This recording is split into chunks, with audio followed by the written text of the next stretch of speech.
Is mine back there or is this one? Mine was over there. So. How is the volume for you? Sounds good. So, I apologize. What was the 5% concept again? The 5%, so here's how I learned the 5% concept, and I've never heard anyone talk about this.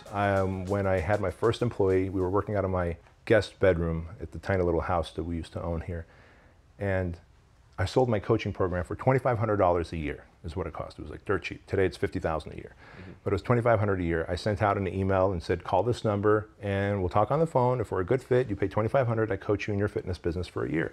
My assistant's name was Marilyn. I said, Marilyn, my wife needs me to go down there and fix a broken sprinkler pipe in our front yard.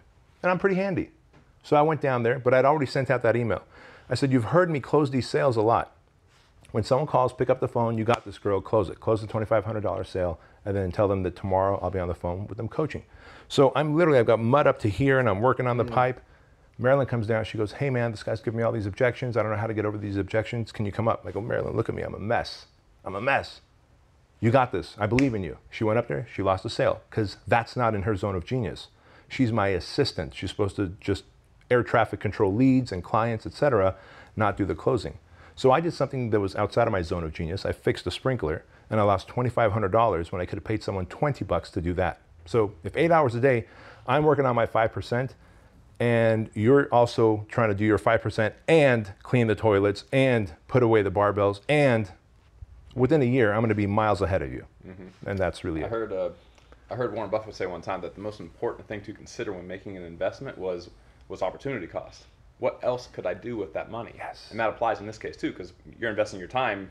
Just like you're investing your money. Yes. And so whenever you think about what task or thing to spend time on, it's what else could I do with that time? So in your example a second ago, like you're fixing some pipe in the yard when you could have been selling. It's what else could I do with that time? Should have been doing the higher opportunity, higher leverage, more effective thing with that time, which in the case of your example was selling a $2,500 product. Yeah, and that was the best lesson learned. And typically as an entrepreneur, your best lessons are learned in lost money, opportunity, or time. And I've had plenty of lost of all three of those, and so now I can teach others to not lose that.